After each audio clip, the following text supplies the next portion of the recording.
Hey, what's going on, everybody? It's Alex from TCG Discussions. Welcome back to the channel. And here I'm going to talk about the top two decks of each color, kind of like in my opinion, and like where they reside in the format. It's going to be a long discussion video. And I've got kind of an idea for Dark Brawly that I kind of want to bring, especially since it just topped. But there's a control variant that I've been thinking for a while, so look forward to that. Huge shouts to Kyle's Chris for making his Patreon. I'm excited to look at some of the exclusive content when I can get to be able to subscribe to that in full to the best of my ability next week. But yeah, without further ado, let's kind of get into it. And so let's start off with blacks. I think the black is probably the easiest to talk about. So top two decks for black, in my opinion. The first one, which I think is kind of underplayed right now, and I'll get to the number one, which is just absolutely clear here shortly, is Xenotrunks, okay? So I've been playing Xenotrunks probably since the set's release, and I've just noticed a lot of people not either A, piloting it well, or B, like they feel like Gogeta Zeno or somebody else, like another deck, just straight out values me, so I lose. So and there is some truth to that, especially since Xenotrunks basically has like two things going for it. If it can awaken early, it can have high life total, play that. I've talked about that in the deck profile. And that just constantly comes up in every matchup. Like if I awaken turn 2, I've probably won the game, which is kind of crazy to say about a lot of the decks I do play. And the second is that people just really undervalue the leader's ability and the Unison combination quite a lot. I don't see a lot of people slamming down Unison turn 2, or they're playing, in my opinion, what is wrong Unison. But the thing is that I think this deck is undervalued for a number of reasons. One, it can play all the best black cards in the game. It can play Trunks, it can play Gogeta package, Beyond the Limits, so on and so forth. Two, it can just generate ridiculous hand advantage. You can literally like plus 2 to 3 almost every turn, especially if you like hit the Trunks. You can just plus out of nowhere between your Unison, your leader, and then whatever advantage you're gaining off of other cards that you play. There's some tech cards that I kind of want to talk about that a lot of people kind of aren't really looking at for black, and it's something that's going to come up certainly when I talk about Dark Brawly, but it's going to come up more, it comes up more for Gogeta Zeno. So like Demigra and the new Poutine card that produces a blocker, so on and so forth. Those cards can offer just an immense amount of value right away. Now, one of the things that I look for in every deck is its offense and defense, okay? And quite frankly, I think that Gogeta Zeno offers a lot of both. If you play against a deck that doesn't have a lot of high removal, for example, or can't just outright minus your cards into Oblivion, you're going to have a very easy matchup period. So this is against like blue, this is against green. Green does have some removal. It kind of just depends on like what deck you're playing. But all in all, overall, they can't really stop what you want to do because you play too many cards.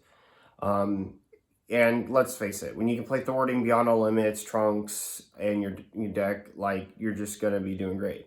Now, here's the catch. So, like, when you look at, like, Gogeta Zeno, right, one of the things that, I'm going to read this back to Trunks in a second. One of the things that's, like, really crazy about the deck is its ability to, like, have its, like,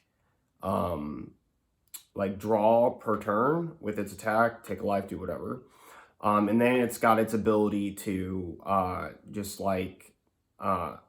be very potent with the cards it plays and then draw off its Union Fusion. Well, see, this is the cool thing about Trunks is it basically functions the same way. Okay, they're both on top 1 draw ones. They draw for that, but the thing is your Unison gets a draw and a marker for playing a card from your work. Now, one thing to note is that you should always be playing the blocker, okay? Always be playing the blocker. Now, Gogeta Zeno is going to come after your life, which is what they're supposed to do. Like, they just straight out try to beat you in the ground. But this is one of the things that I talk about with Trunks being at high life total. So, your Awaken turn can be roll per card, draw 2, untap 1, draw 1 to awaken after a play. So like, let's say that like turn 1, you hit like a Gohan or something and you're able to warp some cards out. Play that card back and then you have what you have. In turn 2, excuse me, you then proceed to play Unison, warp the top 3. If you can get to 5 Saiyans, which you should be playing a ton of Saiyans in the deck, if you can get it to 5 Saiyans, at that point, you're going to untap 1, draw 1, and then when you swing through leader, you're going to draw 2, basically super combo effect, then warp a card. And this is going to let you basically target warp the things that you want. Your Unison is going to be able to warp more cards off the top of your deck. So if you have a Authority and you've hit a Trunks already and you're trying to look for a Goku, you could get that, conceivably. So you see, like, you know, you kind of start to see, like, oh, wow, like, this has some, like, huge potential in its, like, draw advantage on its turn. It basically looks like Gogeta Zeno, but it's kind of on steroids in a lot of way. And it happens guaranteed basically on turn 2. Gogeta Zeno, on the other hand, cannot awaken turn 2 without self-awakening, which is going to be a very big thing in your favor, because they kind of have to, like, make a choice. And this is the last thing that I think that, like, Trunks puts other decks in a really awkward position. So the Unison gets really powerful for a lot of reasons. The first is that, like, it offers a number of Spirit Boost effects if you decide to go down that play line route with the Unison itself. And your leader, and this is the other thing about Trunks being awakened, your leader basically acts like a cell, so that Unison basically is guaranteeing that your opponent's going to lose a card every turn, which is nuts. The ability to just free spot remove a card with warp is actually just bonkers. And, you know, think about it like this. If you said, I could play a 15K that would warp a card on my opponent's board and draw me 2 cards and then warp a card from my hand, all at the cost of 1 energy and a Spirit Boost marker, when you're going to generate 2 every turn, you choose that, right? Especially if you can filter another one. And I'll just say this, when the Supreme Kai gets like 6 markers, unless they're just committing an unholy amount of aggression toward it with their battle cards in Unison and their leader cards, you just flat out destroy them. Transitioning on to the defensive aspect of it, this is one of the reasons why I think right now Mechikabura and Trunks are heavily favored decks as best defensive black decks in the game. They have their own Inarc type, basically like negates. Now, the Mechikabura has the Poutine that just like negates the attack, you play it, and then every time they swing, you have to warp 2 cards from your hand. That's very powerful, but it's also very susceptible. I mean, when you play against black, Super Kamehameha, when you play against, blue, God Sealing, when you play against, so on and so forth. But here's the thing about that. While those things occur in the matchup, particularly, you, while that comes up, you basically plan for that, okay? You basically say, I'm going to leave 2 energy open if I can on my turn while promoting amount of aggression. And here's the thing, you're a mid-range deck to, like, long game deck, which can just outright destroy your opponent, or you can just straight turn on the gas, start tapping all your energy, and play a whole bunch of cards that your opponent won't be able to either A, insurmount right away, or B, take care of. So there's that going for it. But I'm going to tell you what the pan offers. The pan offers actually quite a lot. So the first thing is that your Trunks leader gains blocker. So if they swing at your Unison, you activate pan and you activate the leader ability to stand, and they didn't want to attack your leader to prevent you from turning on your super combos or what have you, you have that ability every single turn if you wish.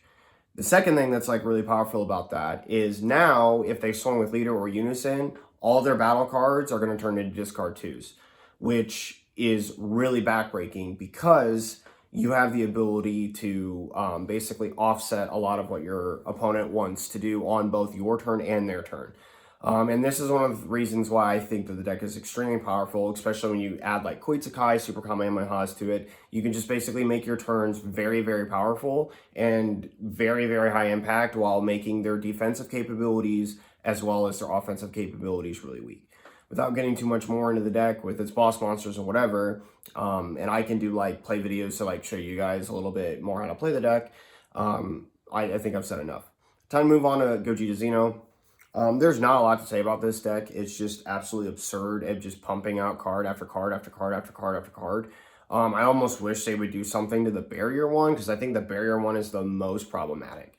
I think that a lot of people can handle base aggression, but when that card breaks down into 2 more cards, they get bumped up to 15, and then they buff themselves in some way, either via their own effect or like off the leader in a Python. It starts to get a little bit absurd, because 1 drops turn to 15 to 25 drops, possibly 35, and then you've got a double striker that's like 15 double strike plus.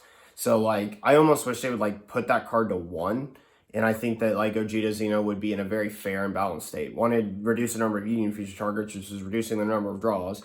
And secondly, it would definitely make the deck more fair in terms of trying to defend, because they're not able to play a true fighting spirit against you. And if you're playing against blue, you're just outright crying.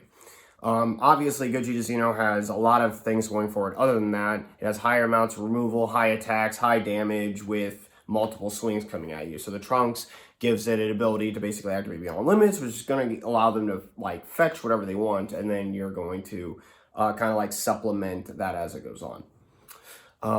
Not a lot to say about Gogeta Zeno. It's still continuously powerful, especially with Mira and the Kai promo, you know, being able to do that in combination and just like target warp your targets, which is another thing that's really good about Trunks, is that it can target warp his targets like the Mira, except for you're going to draw 2 for that. You don't have to use your unison, and your unison can be impactful in different ways.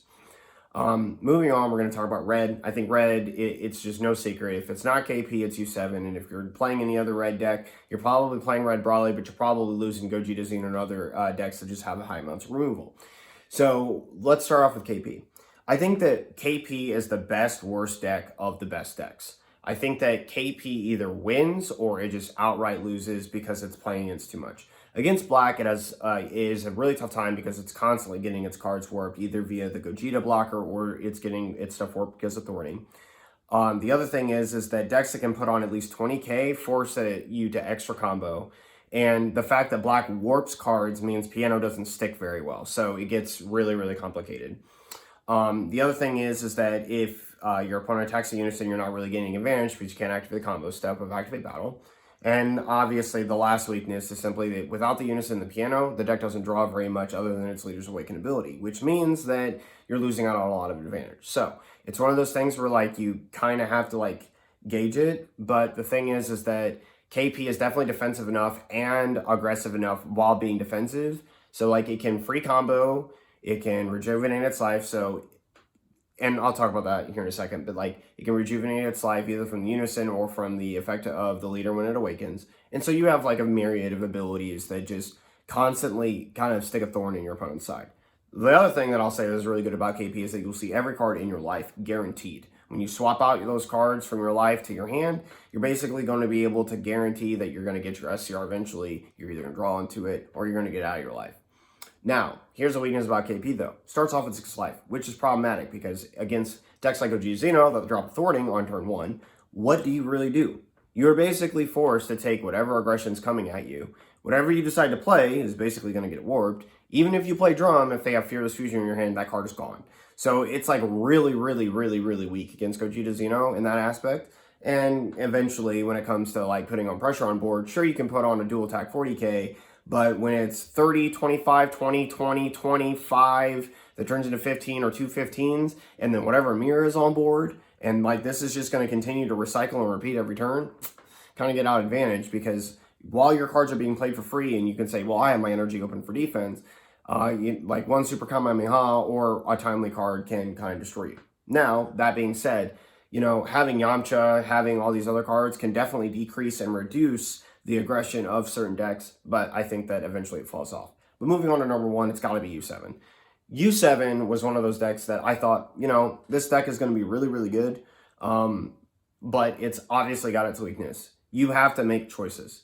Now, obviously, when you get to turn 4, if you can play the 8-drop and it sticks and isn't get like tapped or rested or something against like yellow, it's gonna do things. It's just gonna do things. When you like, if that 8-drop comes down on turn 4 and you're playing black, it feels bad because they're just gonna look at your hand, take whatever they want. And then to make it worse, that card's ability just straight minus 35,000 to a board, or something like that, something sort of like that is really crazy. It has that extra card that's basically like, hi, thwarting dies turn 1. That's cool. And then it has a myriad of other things about it that are really good. Now, here's the weakness of the deck, and it's the same thing for Gogeta Zeno as well. Basically, it's a mill deck, and they're both kind of mill decks in that regard, except for 1 warps instead of going to the drop, and it warps 5 instead of, 3. But the thing of it is that, like, that is the problem, right? I watched Matt Sublet basically lose and top cut because he literally milled 4 super combos, which feels absolutely terrible. And then it just basically allowed his opponent to have an upteenth amount of aggression against him. Even adding 1 back doesn't really do anything. The second thing that's really weak about the leader, even though you can play high life total, is its hand generation. If you can stop the cards to basically generate them advantage, you can actually just outright win the game. It feels weird to say that because I like talk about all the powerful cards that it can play, but the thing about it is it can't really do a lot against your aggression because it has to decide whether it wants to play cards that are going to counter you, or it's going to play cards that, like, are high impact, on their turn. So while it can do that, it can also do that for, like, Frieza, for example, when you play against KP. It has an excellent KP matchup, by the way, which is, I think, one of the other reasons why it's so popular. Basically, everything in KP is played at 15, and it has multiple counter plays and multiple counter stoppers with, like, Vegeta being a red card. Just outright sending things like Robotic or Pulse or whatever you're playing is just basically going to die. It's going to die to Goku, or on their turn it's going to die either to, like, the Frieza or the Vegeta if they decide to play it, and that feels really bad. So, it's really, really strong, especially when it gets Jiren Unison. Like, if it can safely play Jiren Unison and then untap into Awaken, as well as, like, have, like, Yamcha or, Videl, depending on what you want to do, that deck gets really, really scary really quickly because the next turn basically is going to be a Jiren double strike, whatever they have on board, plus a Goku or the SCR, depending on what, they're playing. So it can get out of hand really quickly, and the Vegeta SCR is just obviously broken. And same thing goes for, like, the KP deck. Playing the Vegeta SCR and KP is just nuts. But, U7 is its own worst enemy. I've seen that in basically every single video that I've seen of it. And being a red deck for both, this is a huge advantage. Being able to play Violent Raise is just really, really strong right now. Like, Violent Raise is a really good card. There's a reason it's like $25-$30 even for, like, the new reprint right now. I hope that drops because it's like Violent Raise should have just been, like, one of those cards that was, like, commonly printed in Mythic Boosters, and it wasn't. But, like, it's one of those, like, high impact red cards that just basically shuts down high attacking decks, which is, what it's aiming to do every turn. Now, when it comes to,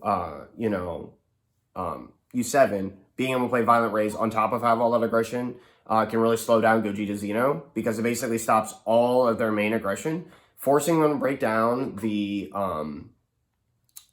barrier guy, and then simultaneously just forces them into this weird, awkward state where now they have to swing with, like, weenies that are going to take a life, or they have to take a life with Gogeta Zeno to make them relevant to attack at you, and then their leader and Mirror swing if it's available. Now, Mirror can get really big really quickly with Jampa, so, like, always watch out for that. If they play a Mirror, you should always be trying to, like, take markers off it to kill it if you can. But yeah, it's just one of those. It's just one of those things that you have to know about the matchup. Moving on to blue. Blue is really, really tough to talk about right now. Blue actually might be, in my opinion, the worst color because it's in a really awkward state. Now, that's really weird to say because, we've had a Bojack win, we've had Janemba, we've had Janemba top, I should say. We've had, some Soul Strikers that are playing red-blue come up, but I'll talk about all that here in a second. I think the top blue deck right now is actually Janemba. Now, that sounds really, really, really weird to say, but here's the thing. Janemba, being a mill deck, is actually good against an extreme amount of decks right now. It's really good against U7, even though it kind of helps them in some regard. It also hurts them a lot. Anything that's going to be milling guards is just really, really, like, not good. Secondly, hand control is not really a thing, which probably makes green the weakest color, but I think blue's, like, the second weakest color. And I think, like, right now, like, yellow, red, and black are, like, the golden colors. We're kind of, like, back to that, like, back to the good old Mecha Frieza, KP, and Dark Raleigh days, but like just some updated decks and a little bit different, even though KP's still around. But, you know, transitioning back, Janemba just offers a myriad of defense, that free negate on the backside, ability to combo, timely like combos with like the Goku draw and the Cell draw, energy manipulation, Senzu being against the 15k decks like KP, like it can really defend itself really strong. I was playing recently in a tournament like 2 weeks ago. I was playing Bojack's. And I'll make another video after this one about sleeper decks and kind of like talk about them. But, you know, I basically won because I'm playing Bojack's. I can just recycle everything, and, you know, your mill strategy doesn't work against that deck, which is another one of the reasons why I think the deck's good. But, you know, coming back to it, I think that Janemba is just, if it can defend itself well enough, there's nothing really you can do. I think Gogeta Zeno kind of out aggroes it, but I think also at the same time, like, you're just stuck in a lot of ways. So moving on to the next blue deck, I think it's going to have to probably be Mono Blue Soul Striker or Bojack. Now, Bojack has proven Soul Striker really hasn't done very much, but I have some theories about why Soul Striker hasn't done very much. I think that people have just lost their rocker trying to play blue-yellow, acting like it's really good when... now, I'm going to get a lot of hate for this probably, but Blue-Yellow Soul Striker is, in my opinion, completely terrible. And I'll talk about that here in a second. But Mono Blue Soul Striker is a completely different story. There are a whole myriad and host of cards that are really good. Crossworld TCG kind of spoiled the tech a little bit. There's a Vegeta that just came out that basically you can play it, and it's like a bottom deck 2 dual attack 20k card, which is really, really nuts or something like that. I think it does that. Having the Unison, you can awaken timely, even in high life. You have high energy manipulation. All your cards are blue. You can draw a whole bunch. There's a myriad of now good blue cards that like Goku Negate that says like your leader literally doesn't take damage while this thing's in rest mode. It's a negate for 3. It comes in with barrier deflect. You really can't do anything about it. And it's a triple striker, which is nuts. Like, I mean, like it's really nuts. So it's just one of those things where like, you can, really do a lot of damage. Now you do have to worry about super, Kamehameha, Psych. No, you don't, because, it's got deflect written on it. And anyway, so Mono Blue Soul Striker, I feel it can defend itself really well. It's got Hatch, obviously access to, turning the tide eventually. Hatch, Golden Ape is still 2 of the strongest counters in the game, even if you're playing yellow. You play against yellow, you're still going to stop their entire turn, and you're going to be able to play an ape, and you're going to be able to balance a card, ignoring berry, and you're going to be able to draw a card, and you're going to stop the card that's being played. It's going to be really nuts. And then if this occurs, you know, your next turn incoming, you have now a triple striker, you have Hatch, you have whatever you have your Unison Pressure, so on and so forth. And the Gogeta Unison Pressure is absolutely absurd. If you now, obviously, it struggles a little bit against, here's where it's struggle points, and I'll kind of like talk about this. The first struggle point is against red. Right now, because Jiren Unison is so prevalent in U7, basically makes like all your like Unison plays like super duper weak. You can't get really effective stuff right away. Obviously, Bunison's going to be fine because you really don't care if the Jiren -10s it. I mean, it matters, but it doesn't matter. But it does matter, however, against the Gogeta Unison, because when you tap for turn 3, awaken, draw 2, swing, draw, untap 1, that whole term being absurd for what it is, because, you know, it's draw 3, untap 2 energy. It's freaking bonkers. You do run into this kind of like issue against that Unison, because now that Unison, which is your primary play for the turn, is really stopped. And this is the other issue with that, right? Soul Striker struggles to play multiple cards in a turn. It just does. Multiple effective cards, I should say. And so when you like wind the clock back, when things were a little bit slower, playing a Unison when you really couldn't interact with it, and being able to like, you know, untap that energy, get that leader swing, do whatever, what else are you doing that turn, right? If you're not committing to playing something that's just overtly going to, you know, like open up the floodgates against you, against your opponent, and I don't even know really what that would be. I just think that Soul Striker will lose if you can do something about those units in place. And this is I'll talk about this when I get to yellow, the top deck for yellow, but yellow Trunks has an insane matchup against Soul Striker because the Trunks can rest the Unison. Being able to rest the Unison and have Poutine on board basically effectively makes it 2 of your plays don't work. And yeah, it just absolutely thrives in that because being able to tap that Unison down against Soul Striker is really backbreaking in a number of ways. It's going to be backbreaking for Bunison because it's basically not going to be that double strike pressure. A lot of the Trunks cards have barrier, minus like the Vegeta, which, I mean, it's whatever. And your leader being able to double strike, it basically means it can swing at the Unison and potentially knock it under at 2 or under 2 really quickly. And your barrier card, like Trunks, one swing at the Bunison, one swing at the leader, double strike it, God Ceiling's turned off. So it can hurt, and like there's just no really other way to say that. But let's talk about like the other variants for a second. Blue yellow is atrocious. Okay, like I don't understand why anybody wants to play that. Everyone gets hyped at the idea of being able to play Kefla, draw 2, and then like, you know, have a 30k dual attacker, you know, bottom deck a card ignoring barrier, and act like it's going to be some great counterplay against them. Number 1, Kefla does not have deflect. Let's just get this out of the way right now.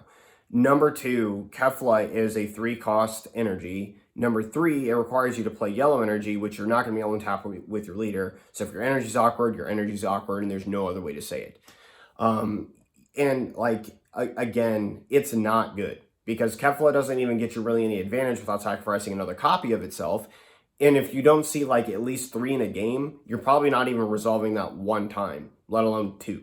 And even if you like resolve it per se, right? Like let's say that you do resolve 1 and you get the dual attack, whatever, double 30k double strike, and it's a blocker and all this other stuff, and you drew 2 cards, whoop-de-doo, Basil. Doesn't really matter all that much. It doesn't do anything for you. I mean, yeah, you draw those 2 cards. Meanwhile, Trunks is drawing a ton. You know, U7's just minus it out of Oblivion. King Piccolo is literally running you over because you don't do anything to their cards until 1, turn 3, and secondly, like, you don't do anything for 2 turns. Like, what are you doing? Like, you're basically at the mercy, and that's like the final, like, nail in the coffin for blue-yellow Soul Striker, is that you don't do anything for literally 3 turns. And then the one thing you do, yellow just says, yeah, rest it. So like we're just gonna we're gonna freely do whatever we want while you just pitter patter sputter and die. So it's pretty bad. And Trunks, yellow Trunks has an insane matchup against it. Like, I mean, absolutely insane. And you know, you play against Gogeta Zeno. Gogeta Zeno is just gonna like literally mop the floor with you in like no time flat. Like, there's not enough God Ceilings in the deck to stop the amount of pressure that comes from that. The Trunks, that when it plays itself from the warp, 1 has deflect on it anyway, so you can't God Ceiling it, which basically means there's going to be 2 20k pressure attacks at your Unison. If Buddhist is not on the board, I mean, that's like the only Unison that can do anything, really. And the Gogeta one is limited to 3, doesn't have a plus. Now, while that plus does help you and bounce 2 cards, it's absolutely minuscule compared to the amount of pressure they're going to get when they start playing cards on top of whatever they've got. And mind you, those 2 swings against Trunks are feeling their overwhelm. That Beyond No Limits is coming. You're going to have at least another 30k, and if thwarting's on the board and you haven't done anything about it, it's whatever. The last thing I'm going to say is that you really can't do anything, again, for 2 to 3 turns. There's no good play. You like, I mean, when we talk about, like, Kai, terrible. When we talk about, like, you know, the Goku blocker, terrible. It's going to get warped. It's just going to get destroyed against black. Same thing with red. They're just going to minus the cards out of Oblivion. And they really don't care. Like, they really don't care. And then as it pertains to blue-yellow, I'll just say this. The Vegeta Kaba is really terrible because Koitsukai is just being ran in like every deck, especially like all the top decks, whether that be any black deck, like Trunks and Gogeta Zeno, whether that be in red for U7 KP, and because KP exists, everyone's running Koitsukai, which means now things are getting really salty really quickly. It's just getting really bad out here. Yeah, we feel like, I mean, the struggle bus is real. And this also applies to red. It's probably the reasons probably why blue-red like fell off. It's like, oh, it's really good, and then it's like really terrible now because Koitsukai just effectively shuts down every single arrival target in that deck on top of like anything else you want to play. Oh, what, you want to play Trunks? No. You want to play, yeah, the negate card swings bigger than what you have. You want to negate and play a blocker? No. You want to play, you know, any of your arrival cards and untap energy? No. Doesn't really do anything. And then again, the other problem with playing anything that's blue-yellow or whatever, right? Blue-yellow or yellow-blue is you have to off-color charge, tilt, whatever, and it just doesn't really do anything. And as for like Zamasu and whatever, when you have to tap 2 energy to play your counterplays in this format right now, it's just really terrible. Like it just feels terrible. Like blue-yellow like just does not have the ability to sacrifice 2 energy defensively in order to stop 1 card and rest another and draw a card. Like it just doesn't have the ability to do that. It doesn't matter if you get an indestructible guy that has 5k and is literally gonna like pitter patter and do nothing the rest of the game, besides be combo fodder eventually later on for a shotgun. You're not gonna be able to stop enough of what is going on in the game's plays to even really impact it. So while I think this is why everything needs to be mono blue, because it basically opens up the flex options that Soul Striker can play, and you're not constrained to only untapping this 1 energy or these 2 energies or whatever, and you can not commit 3 cards to a Kefla to have it minused out of Oblivion, you know, or destroyed in some other fashion. Like when you arrive Kefla and your opponent just warps the card because your opponent's playing black, like, what are you doing, right? Like literally, what are you doing? Like when Xenotrunks runs on like full tilt, I don't know what you're bottom decking on my board, but it doesn't matter. It's really not going to matter. So yeah, I think, and then we can talk about Bojack.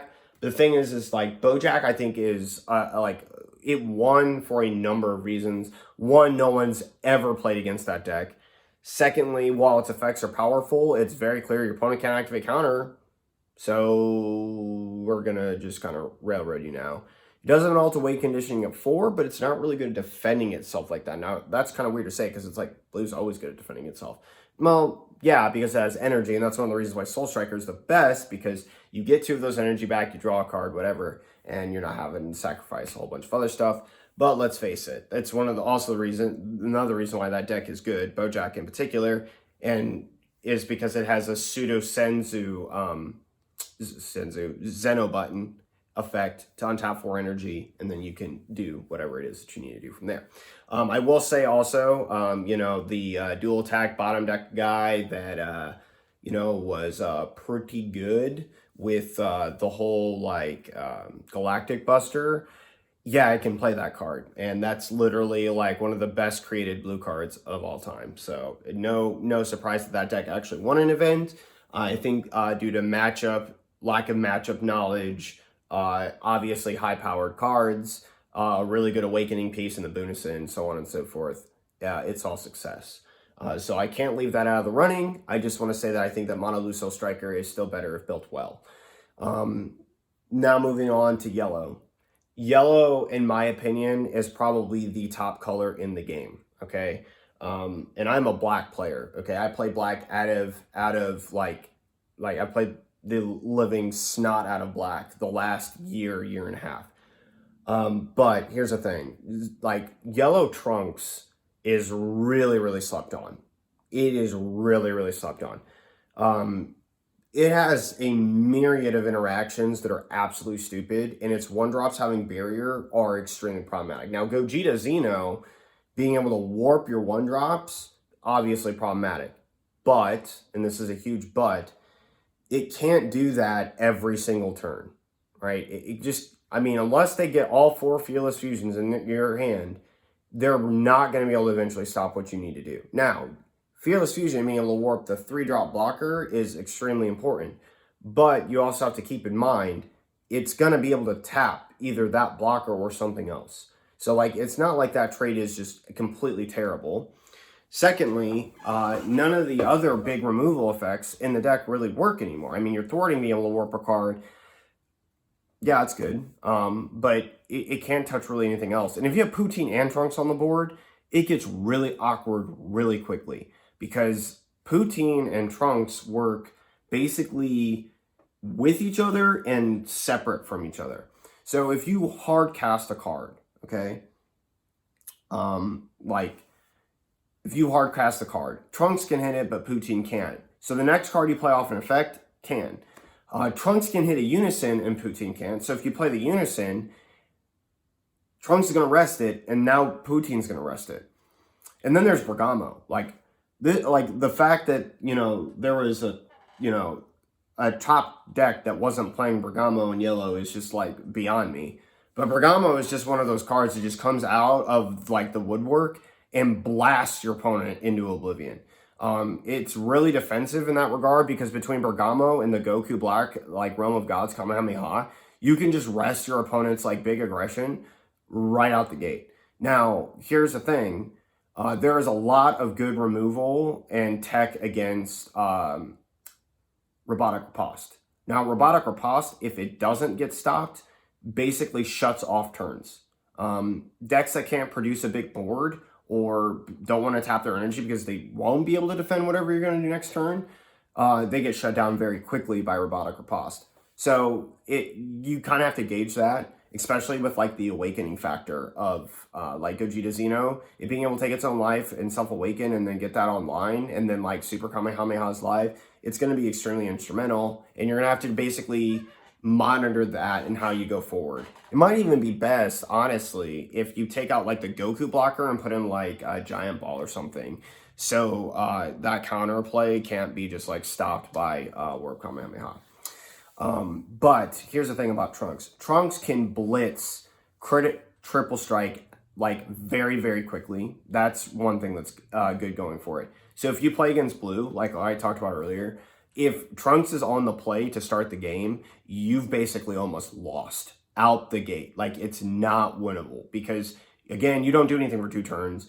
And then they're going to go into the 3rd turn with a card you can't God Ceiling. And it's like going to be 35k triple strike critical. Like, it's just going to break you. And then whatever they get to do from the rest of the game from there is fair game and free. Also, blue struggles with things that tap down energy because they're like, hey, we're going to like have all this energy and defend ourselves. And then Bergamo just comes in, shuts a bunch of it down. The Goku card comes in, shuts one of it down. The Trunks 4-drop that has like every keyword skill besides Deflect on it is very, very strong as a boss card and can just absolutely wreck your opponent. And, saying that card and that card can't, switch itself to like Actima next turn can just shut down or turning the Tide Plane, make it a turn 8 and extend the game, and then you're kind of home free. But the amount of control that you have with Trunks and drawing is nuts. A lot of people keep saying Icarus was better. I just don't see that.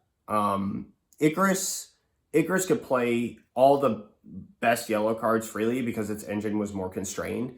But when you look at what the engine does, it's absurd. Like, I would gladly trade in archetype engine cards like that because number one, it's consistency across the board. Like your 4 Trunks 1-drop and your 4 Vegeta 1-drops, they play each other.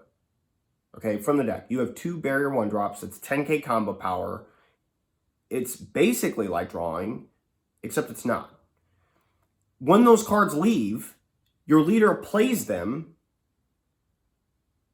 You draw a card off of it, so you get board presence, and then you just simply evolve for 1, and when you're awakened, you're going to draw 2 more cards. So you gain a card, you evolve a card, you draw 2 cards, you haven't lost anything. A lot of people talk about the resource management. That's a straight +3 every turn. I don't see how that guaranteeing a +3 every turn, how that's like not advantageous to you on top of counterplaying cards like Giant Ball and the Goku and anything else that basically draws you a card on their turn.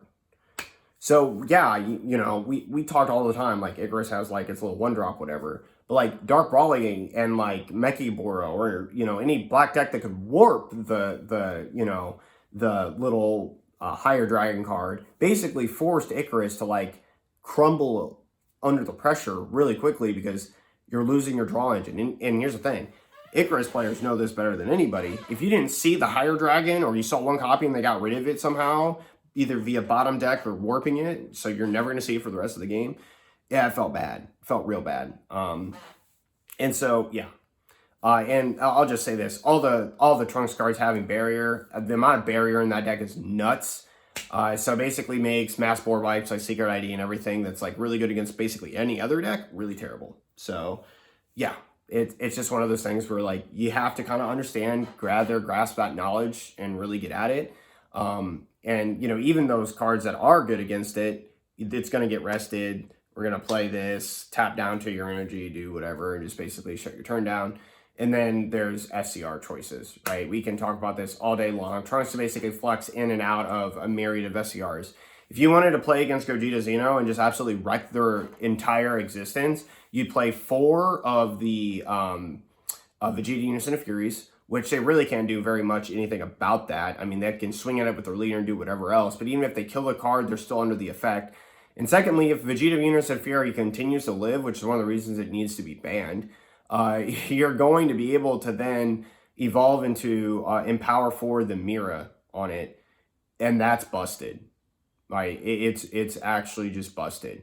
One, it's a unison. It's going to be like a 40k double strike dual attack blocker that just rests 2 cards and KOs all of your opponent's cards in rest mode, ignoring barrier. That card is absolutely bonkers. And like, oh my gosh, it's so dang good. It's one of the most slept on SCRs in the game. And if you wanted to play a more control variant of Trunks, you could easily do that. And yeah, I've talked enough about that. It's time to move on to the next yellow deck. And I think that's one of, and this is the reason why I think that yellow's like the best color in the game, because between that and this deck, yellow really doesn't have any weaknesses in its next 2 spots. And that's Sin Shenron. Oh my gosh, why is this deck still around? I don't even know what they can do at this point, you know, maybe like ban Oceanus or something. I don't even know what it is, but you know, Sin Shenron is easily the most adaptable deck to whatever you need. You can play aggro, you can play control in the same deck, and literally your opponent is just stuck at the mercy of whatever it is you're doing. I mean, and there's no getting around it. You are stuck at the mercy of whatever that is. If you're Soul Striker, for example, and you struggle against aggro, if you thought Gogeta Zeno was a bad matchup, Sin Shenron's going to take you out back and remind you who's boss, okay? Like, that deck just literally can pump crit strikes out of nowhere, massive triple strike guy, 9-drop revenge blocker that's just going to KO anything that you play and negate its skills on play too. It's going to be dumb. It's going to be rough. The other thing is once it gets to turn 4, if it gets to turn 4 and awakens with a Forbidden Power in the hand and the Mechikabura Unison, it's going to feel real bad. Really, really bad. And then, like, if there's a 9-drop established when the Mechikabura Unison's on board, it's like red alert. Like, high red alert, okay? Now, fortunately, this is going to be so crazy to say, like, black actually right now kind of really keeps Sin in check. One, from Mechikabura's perspective, as Kyler Chris, if you want to go to his video, check that out about Mechikabura. I completely agree. I think that Mechikabura has an absurd matchup against Sin. But when it comes to like Gogeta Zeno or Trunks or anything else, petrification just becomes MVP. When you swing with the 9-drop, you petrify it, and then you warp it with something, and that 9-drop does not get any of its effects. So like it'll literally just peter out, and they don't draw all that investment. It's still in the drop area. It's not coming back. They're not going to see more cards and then recycle the chain to get up there, and you have some breadth to play with. And that's one of the things about Xenotrunks that's really powerful, because after you petrify it, you can just outright remove it with the leader. And that's like one of the things that's like really great. Like in their turn 2, that's their objective. Your turn 2, you just pass, they swing, you petrify it, it's whatever. If they don't swing with it, you just remove it, so all of your effects can still activate, and then you get to do whatever. But at any point in time, Trunks can just get rid of the card, which is one of the reasons why I think the leader is extremely strong. Now, moving on to why the deck is still good, as I said, it's not just its defensive capabilities. It can shred out pressure. If you're playing decks like Gogeta Zeno and Trunks, right, your thwartings and whatever, they can easily just die to a haze. If you're playing against like, you know, decks that are slower than you or have low life total, King Piccolo, you will get ran over. And I mean ran over. Catch a Sin Shenron player playing aggro going first and watch KP literally say, I better have Violent Rays or this game is literally over. You won't do a dang thing. You just won't. Not to mention, the piano is going to like get either rest and KO'd off of Oceanus. And yeah, I know it's got its protection effects and whatnot. But that, like, you know, being able to like set that up right away is just really going to be super powerful. And then again, like, if they just want to blitz you with crit pressure, deny you those card resources, then they can just awaken super quickly because, like, think about this. The bird takes a life. The Omega comes in, takes a life, and draws them a card. It removes the bird, which takes a life. Now it's a 35k crit. That's for 1 energy. They still have an energy to play with. And those 3 things, plus like a leader swing, they've lost 3 life. They've gained 3 cards. You're not gaining any cards for any of these swings. And you're at the mercy on turn 2 of losing 2 to 3 of your 6 life to start right away. And your, I think King KP's Awaken is at 2 life. So like, you're not at your condition right away. And you can't take the life that's face up because you need the ult in case you can somehow resolve it and you've stopped them. And even if that's the case, right, if you have to Violent Raise on your second turn or your first turn, like let's say that KP, like Sin goes first, plays the bird ball passes, or, you know, does whatever. And then you play an energy, swing, set a card up in your life, but then you leave that energy open for Violent Raise, it's going to get real awkward, right? Because you're going to have to pitch a card. You're basically saying like, oh, like the Omega into whatever is bad. And then they can just discard Oceanus and give themselves a 30k barrier blocker and draw a bunch of cards and not have to really about playing high life. And then the last thing is obviously if you're playing against control, you're going to run into the tap 6 eventually. If they get to tap 6 and you're not playing against blue with God Sealing, I just don't know what to tell you, man. Like, it just gets real bad out there. Now, obviously, the Goku minus 30 bajillions the cards, and it's whatever. But you also need to stop and think about, right, like you're tapping 4 energy against a deck that's just going to try to repeat that same thing next turn. And then, you know, it is what it is. So Sin Shenron is incredibly versatile. I think it is not played enough. I think that it and Trunks are just like too slept on. Like both Trunks decks out of sets, is it 15, 16? I want to say it's 16. I want to say it's 16. Both of those decks are just completely and utterly underplayed, undervalued, underutilized, underused, whatever you want to say, underestimated. And then Sin Shenron's just busted. Like it's broken. It's been broken the entire time. The fact that also people haven't played Cell Zeno is nuts. And I'm just going to say this right now. That's the last thing about Trunks. Trunks, when it gets to 5 energy, Cell Zeno is a very serious real threat. There is so easy to make Cell Zeno and Trunks. It's ridiculous. Excuse me. Now, moving on to green, Fateful Green. Green is another slept on color. I'm not gonna act like Gotenks is tier 1. It just doesn't do enough. Poor Gotenks. It needs some love. It needs a Union Fusion target like Gogeta does. You know, if we could have like a dual attack 20k with deflect that popped a card and then had like the same effects as like the Reaper, when it leaves you get 2 back, that would be nice. But and I only say that because Gogeta Zeno has like the alt bring from your warp stuff.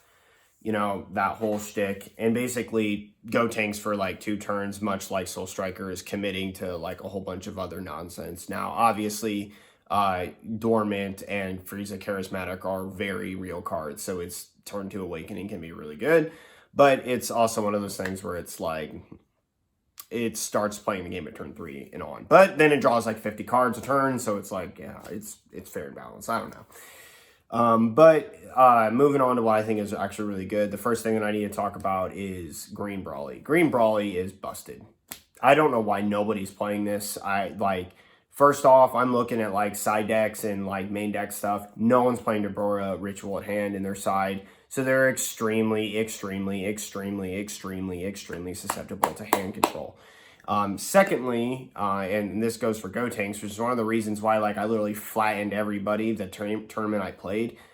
It was best of one side, and guess what? Nobody sided Deborah Ritual of Hand. So like I had a play, you know, I'll just talk about this real quick. I had a play where my opponent had 9 cards in hand, and they lost all 9 of them on my 5th turn. Like, before I swung for lethal, I made them lose all 9 cards in their hand, okay? Hand control could dominate. The only thing we got to find is the right leaders, and I think Green Brawly is that leader. Obviously, it saw success by topping again. I think even taking first place in Asia. So nobody looking at that list and saying, we need to try this, I think you're like really slipping up, okay? Because you're going to catch a lot of people slipping. Like a hand destruction deck that draws 6 cards every turn, and meanwhile defends itself super well and gets to replenish those resources that normally would be costly to other decks. Like, Dormant's not as like costly in Go Tanks because it draws like 5 cards a turn. But the thing about, like, you know, other green decks is Dormant is, like Violent Ray, is a straight -2 with the, you know, obviously extremely powerful effect of being able to, you know, for Dormant, being able to be played for free if you have the Unison, and then to top that off, it's going to basically restrict them to now only 2 attacks. So now they have to, like, choose, right? But, and this is the huge but about it, Green Brawly, that -2 doesn't matter. You're just basically saying you're only going to get 2 attacks, and I basically have to defend this and the next one to prevent myself from taking life. And if I can, and play a super combo and, like, minus you another card, and start decreasing that value, and then over time playing cards like, you know, the Freeze Chain that I talked about that's like super dumb, or so on and so forth, your opponent will collapse. They will collapse. Period. Like, they just do. Don't know what else to tell you. They just do. And as for another green leader, unfortunately right now, I don't think we have one that's like super good. I mean, the closest thing I can really think of right now is probably going to be Go Tanks. But Go Tanks has its very real flaws. Like, Black will remove the card. That kind of sucks. And when you lose all your Reapers, you lose your Cell Xeno Evolve. When you know, all your cards and plays cost energy, which for the first couple turns, like Soul Striker, you're probably tapping out. So it feels weird. It just kind of feels weird. Yeah. So, but I do think that if you're playing against like an average mid-range deck, you decimate them. Like, you just actually decimate them. Because average decks cannot compete with the hand size that deck has. Like, not even remotely close. The other thing is that unlike other decks, the Unison that you play and Go Tanks demands an extreme amount of attention. That thing cannot get to 7 markers. It can't. The play that I talked about, my opponent was at 5 life, okay? And my Unison got to 8 markers. So I put a card underneath it at 7. My opponent dormanted, and I had on the board the blocker. No, I'm sorry. My opponent attacked, and I had dormant. And I had the blocker, and I had the Shocking Death Ball in my hand. So both attacks are stopped at 7. They couldn't do anything in unison. So they had 5 life left. and I had 2 Reapers on board. I filtered a Unison under, put him at 8, and then I -7'd him. I chose 3 cards out of his hand, pitched him. I then looked at his life and took his Pan SCR and just threw that straight in the drop area. Don't need it. And then I proceeded to play Rosie, pitch 2 more cards. I had a Zamasu on the board already that I had evolved, and I swung into his Unison. He had no negates. Obviously, he can't combo. He just straight pitched a card. So that's 6. And then I sacked 2 of my Go Tanks while he was at 4 life for Cell Zeno, pitched his last 3 cards, and swung 40k quad for game. And like, Go Tanks is end turn, right? This is one thing I will say about Go Tanks. Go Tanks, if you don't get rid of that 25k, it's going to get real serious. Like, the longer the game goes, it gets real serious. Like, when you play like a Rosie and 2 of those things are on the board, things are getting kind of sus out here. It's like, it's a lot of attacks. And then when Cell Zeno comes down on top of it, it's like, oh, what? And then, like, fighting against Fate is like, what? And then, like, and that's the thing about Cell Zeno. Like, Cell Zeno is still a ridiculous card, especially when a lot of decks are trying to go, like, long game, right? Being able to just, like, say, you're not stopping this, and this costs me no energy to rip 3 cards and have a dual attack 40k quad strike. Yeah, it's pretty good. So yeah. That's where I'd say, that's what I say about Go Tanks. Why it just dominates like lower tier decks, but then like you just shred through literally like all of your resources trying to do anything when you play against like Gogeta Zeno or U7 or so on, because you collapse. Like they can, like U7 can just minus your cards out of Oblivion. Jiren plus like another card, it just straight kills it. Jiren -3 straight kills the card. The Realm of the Gods card is busted and really good. So like you just lose a lot to that. And then KP, same thing. Tambourine just like says, oh look, I'm 40k, and then like your whole board -2 Piccolo gone. So feels bad, and I don't even need to talk about Black, because Black will just warp literally everything away from you, and it feels really terrible. But that's pretty much it for this video. Thank you so much for watching. I know it's been a while since I posted one. I missed my locals last week because I had to go to work, but you know, life happens. I've got a couple more. I've got another discussion video coming up after this one. I have a couple deck profiles coming to you soon. I think Bojack is finally like done and in a really good place, and I'll talk a little bit about that. So sorry, I actually removed my previous one. Huge shouts to somebody who like mentioned that you can't play the blocker negate in this one, in that deck, and I don't want to have a deck profile on the channel where like you can't play the cards I have listed in them. So I took that out. But to that point, Bojack is really, I think, in a really strong place in this meta, and I'll talk more about that why here when I get to the rogue deck section. So thank you so much for watching. I hope you guys enjoyed this video. PSA announcement, when I get to green in the next video, I have nothing to talk about. And I will see you guys next time. This is Alex from TCG Discussions, signing off. Laters.